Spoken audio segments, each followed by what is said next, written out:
कुशलपात्रं ब्रह्मपुत्रं नतास्मि। ये ब्रह्मपुत्र मैं आपको प्रणाम करती हूँ। आपकी कृपा से ध्रुव जी को, प्रहलाद जी को, गोविंद के चरणों को प्राप्त हुई। नारद जी ने भक्ति से कहा, हे देवी आप चिंता न कीजिए, आप खेद न कीजिए, आपके कष्ट के निवारण का मैं प्रयत्न करूंगा। और जब तक मैंने आपके कष्ट का निवारण नहीं किया, आपके पुत्रों की आदि व्याधि का मैंने निवारण नहीं किया, तब तक मैं हरि का दास, मैं नारद नहीं। नारद जी ने ऐसी प्रतिज्ञा की।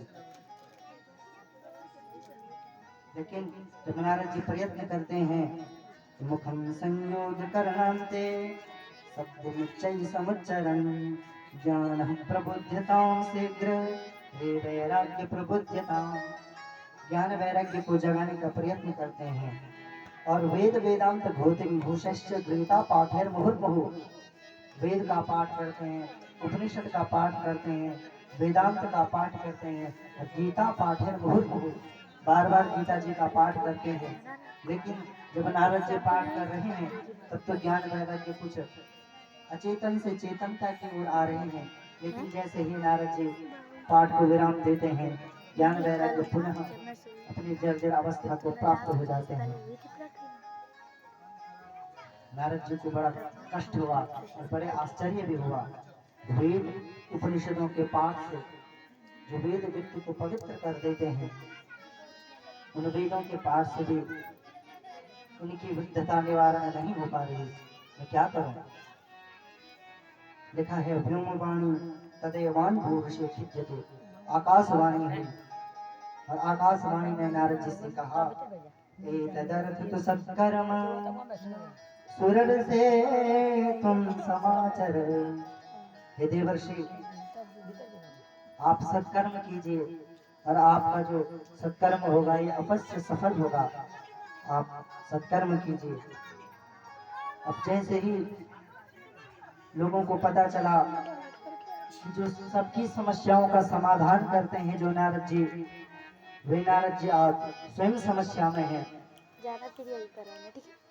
जो ऋषि बड़े बड़े अमलात्मा विमलात्मा संत थे, उनको लगा अब नारद जी हमें पूछते हैं, अच्छा जिन डॉक्टर से हम सदैव दवाइयाँ लेते हैं, खांसी हो गई, जुकाम हो गया, अब एक दिन वही डॉक्टर जी यदि हमसे कहें कि मुझे दुख हो रहा है, मुझे बुखार है, मैं कौन सी दवाई लूं, तो हमें आश्चर्य होगा कि सबकी आदि व्याधि को तो आप दूर करते हैं, आपके कष्ट को कौन दूर करे। तो सारे ऋषि मुनि नारद जी की इस दशा को देखकर कोई पलायन करके, कोई मौन व्रत ले गए, कोई कहीं दूर चले गए। किसी से भी नारद जी की शंका का समाधान नहीं हुआ। अंत में नारद जी ने यही प्रश्न कर सनकादि ऋषियों से कहा, और वो सत्कर्म क्या है हे ऋषियों? उसी सत्कर्म को जानने के लिए मैं आपके पास आया हूँ। सनकादि ऋषि मुस्कुराए और कहा, हे देवर्षि, सत्कर्मो सूचको नूनम ज्ञानि यज्ञस्मृतौ बुधै श्रीमद्भागवतालापम सतगीतः सुखादिवे। वो सत्कर्म कोई और नहीं नारद जी, वो सत्कर्म श्रीमद् भागवत है। वो सत्कर्म श्रीमद् भागवत की पावनी कथा है, जिसको परम वंदनीय वीतराग संत सुखदेव जी ने जिस कथा को गाया, वही कथा श्रीमद् भागवत है। उसी कथा का आप श्रवण ज्ञान वैराग्य को करवाइए। ज्ञान वैराग्य की आलस्यता दुख दूर होगा। तो सनकादि ऋषियों ने जब नारद जी से ये बात कही, नारद जी ने कहा, ऋषियों, मैंने वेद का पाठ किया, वेदांत का पाठ किया, मैंने गीता का पाठ भी किया, लेकिन सबको करने से उनकी जर्जरता, उनकी अचेतनता दूर नहीं हुई। केवल और केवल भागवत करने से उनकी जर्जरता कैसे दूर होगी, उनके दुख का कैसे निवारण होगा। देखो, जैसे वृक्ष है, आम का वृक्ष, तो आम के वृक्ष में अनंत शाखाएं हैं, अनंत टहनियां हैं, अनंत उसके पत्ते हैं, फूल हैं, और अंतिम में फल लगता है। यदि हम सोचें कि आम की प्रतीक्षा हम क्यों करें, आम के वृक्ष से ही आम प्राप्त होता है, आम के रस से ही, आम के वृक्ष से जो पोषण फल को प्राप्त होता है, तो वृक्ष हम उसके टहनी खाएं, उसके पत्ते खाएं तो हमें आम का फल, आम के रस का फल प्राप्त हो जाएगा। लेकिन ऐसा संभव नहीं। बिना आम के वृक्ष के आम नहीं है, बिना टहनी के आम नहीं है। लेकिन आम टहनी नहीं, आम जड़ नहीं, आम कोई पत्ता नहीं, पृथक भूता फलाकृति। बिल्कुल सत्य बात कि वेदोपनिषदासारम जाता भागवती कथा। वेद और उपनिषदों का सार ही भागवत की कथा है। लेकिन वेद की अपनी गरिमा है, उपनिषदों की अपनी गरिमा है और भागवत की अपनी गरिमा है। पृथक भूता फलाकृति। प्रतीक्षा करने के बाद ही हमें जिस प्रकार आम के वृक्ष से आम की प्राप्ति होती है, उसी प्रकार शास्त्रों के मंथन, चिंतन और अध्ययन से भागवत रूपी अमृत की हमें प्राप्ति होती है। ये वेद उपनिषदों से कोई अलग नहीं, अपितु वेद और उपनिषदों का सार ही भागवत है। सनकादि ऋषियों ने नारद जी से यह बात कही। नारद जी के मन को संतोष हुआ और अब कहा, महाराज अब कहाँ ठहरे बद्रीनाथ में और कहाँ ज्ञान वैराग्य वृंदावन में, अब कहाँ कथा हो, कहाँ यजमान जी को बुलाएं, कहाँ व्यास जी हैं। तो कहा कि वृंदावन से कुछ आप नीचे आइए, बद्रीनाथ से कुछ हम ऊपर चलें। बीच में जो स्थान पड़ता है उतना ही वृंदावन से और उतना ही बद्रीनाथ से वो स्थान है हरिद्वार। भक्ति माँ को हरिद्वार में आमंत्रित किया गया और ज्ञान वैराग्य को भी आमंत्रित किया गया। सनकादि ऋषि जब कथा करने लगे और ऋषियों को जब ये बात पता चली, ज्ञान वैराग्य जैसे प्रबुद्ध वक्ता कथा कर रहे हैं, तो लिखा है भृगु वसिष्ठ श्रवणस्य गौतमो मेधातिथि वलदेवरातौ रामस्तथा गाधि सुतस्य साकलौ मृकुंडपुत्रा जितपिप्पलादाः। भृगु आए, वशिष्ठ आए, च्यवन आए, गौतम आए, मेधातिथि आए, देवल आए, देवरात आए। और यहाँ तक लिखा समस्त वेदांतान च वेदास, वेद आए, उपनिषद आए। जो जंगल के जानवर हैं, पशु, सांप अपने बिलों से देखकर, आपने बिलों से मुंह निकाल कर कथा सुन रहे हैं। शेर जंगल की कथा सुन रहे हैं, वानर वृक्षों पर बैठकर कथा सुन रहे हैं। प्रसाद की व्यवस्था क्या होगी? तो हरिद्वार में आनंद वन में सुंदर वृक्ष हैं, वही फल तोड़ेंगे और उन्हीं फलों का हम प्रसाद वितरण करेंगे। और जलपान की क्या व्यवस्था होगी? नारद जी ने, सनकादि ऋषियों ने कहा, बोले हम जल नहीं अमृत पिलाएंगे, क्योंकि औषधम जाह्नवी तोयम, गंगा का कोई जल नहीं, गंगा का जल अमृत है। औषधम जाह्नवी तोयम, प्रसाद वितरित करेंगे और गंगा का जल सबको पान करवाएंगे। अब वही आसन बिछाया, भक्ति माँ के लिए एक आसन बिछाया, ज्ञान वैराग्य के लिए आसन बिछाया और ज्ञान वैराग्य को तो आसन पर विराजित किया। भक्ति माँ ने कहा, मैं कहाँ विराजूं? तो कहा, आप सब भक्तों के हृदय में विराजिए, क्योंकि भक्ति का वास्तविक स्थान तो भक्तों का हृदय ही है। और अब सनकादि ऋषि भागवत की कथा को प्रारंभ कर रहे हैं कि सदा से प्यार, सदा से प्यार श्रीमद् भागवती कथा, यस्य श्रवणः मात्रेण हरिश्चित्तं समाश्रये। सदा सिद्धा, सदा सिद्धा, कोई समय इसका निश्चित नहीं किया। शाम को सुने, प्रातः काल भी सुन सकते हैं। सदा का मतलब जब हमारा मन गोविंद की कथा श्रवण को करने कर बहे अब गोविंद की कथा हम श्रवण करें। और इस गोविंद की कथा श्रवण करने से क्या होगा? बोले हरिश्चित्तम समाश्रयेत्, हमारे चित्त को भगवान हरि, हमारे हृदय में भगवान हरि विराजमान हो जाएंगे। और जब हृदय में हरि विराजमान होते हैं तो हमारा हृदय ही वैकुंठ बन जाता है। जब हमारे हृदय में माँ हरियाली विराजमान होती है तो हमारे हृदय ही हरियाल बन जाता है। जब हमारे हृदय में माँ धारी देवी निवास करती है तो हमारा हृदय ही धारी देवी हो जाता है।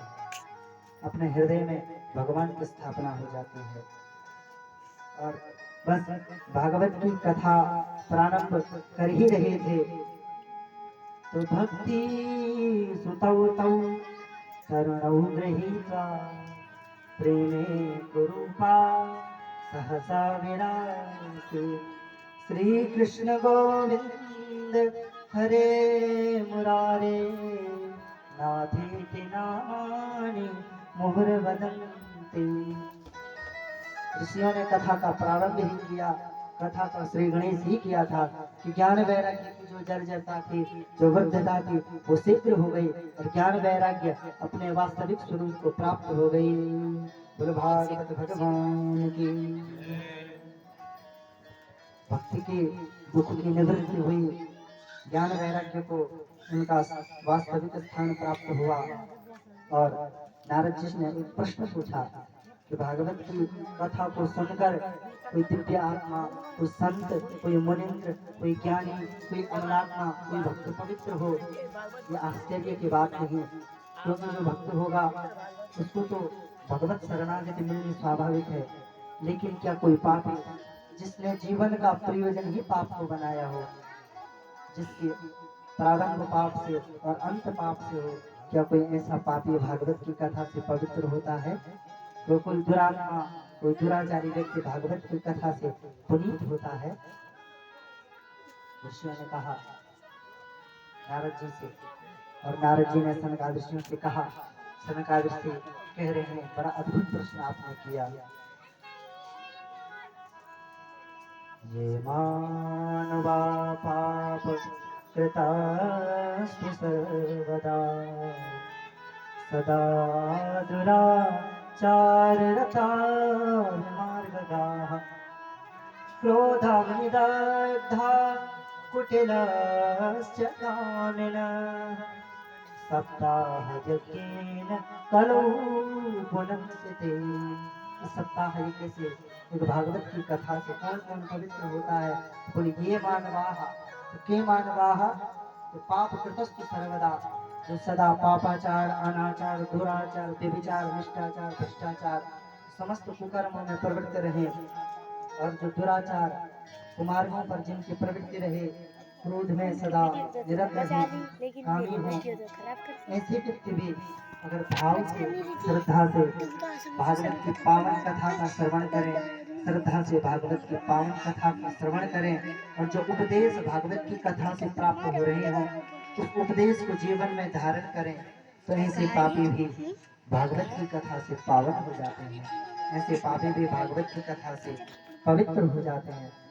और सुनने से कुछ होता नहीं, केवल सुनने से काम नहीं चलता। सुनने की विधि है, क्या करें? बोले प्रथमं तु श्रवणं सम्यक् मननं तदनन्तरं निधिध्यासनमित्येत पूर्णबोधस्य कारणं। पहले ध्यान से श्रवण करें।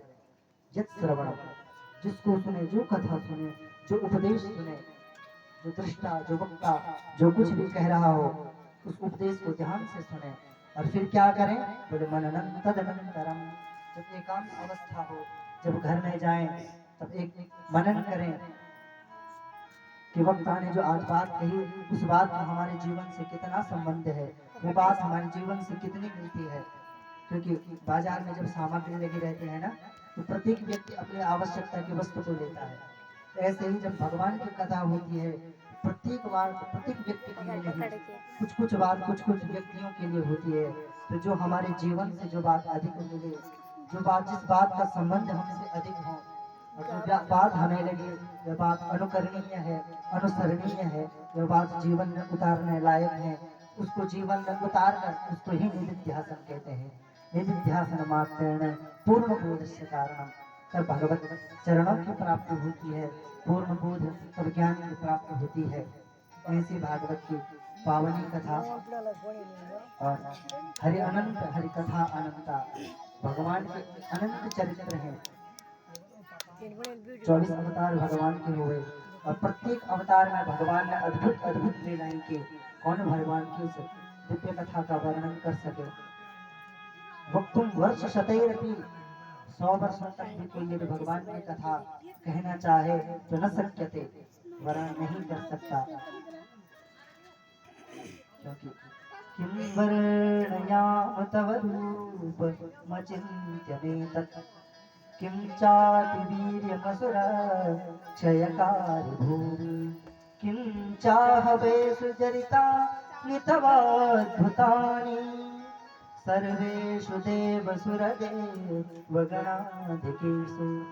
जब बड़े बड़े संत अमलात्मा विमलात्मा और महर्षि वेदव्यास कह रहे हैं मैं गोविंद की कथा का वर्णन नहीं कर सकता, ये दास की तो न ज्ञान में प्रवेश न बुद्धि उतनी विस्तार है, तो हम जैसे मानव भगवान की कथा कहने का केवल साहस कर सकते हैं और केवल साहस ही कर सकते हैं। भगवान की कथा को पूरी कोई कह नहीं सकता और वाणी का सामर्थ्य भी भगवान की कथा को कहना नहीं है। आज की कथा हम यही प्रणाम करते हैं। भागवत की कथा तो अनंत है, जितना कहें उतना कम है, लेकिन पुराणत्रय का षष्ठी आयोजन यहाँ है, इसलिए पूज्य व्यास जी के श्री चरणों में प्रणाम करते हुए वे हमें माँ भगवती के भव्य चरित्रों में माँ श्रीमती देवी भागवती की ज्ञान गंगा में हम सबको निमज्जित करवा रहे हैं, करवाएंगे और अपनी वाणी को यही विराम देते हैं। जय श्री कृष्ण। बोलो भागवत महापुराण की जय।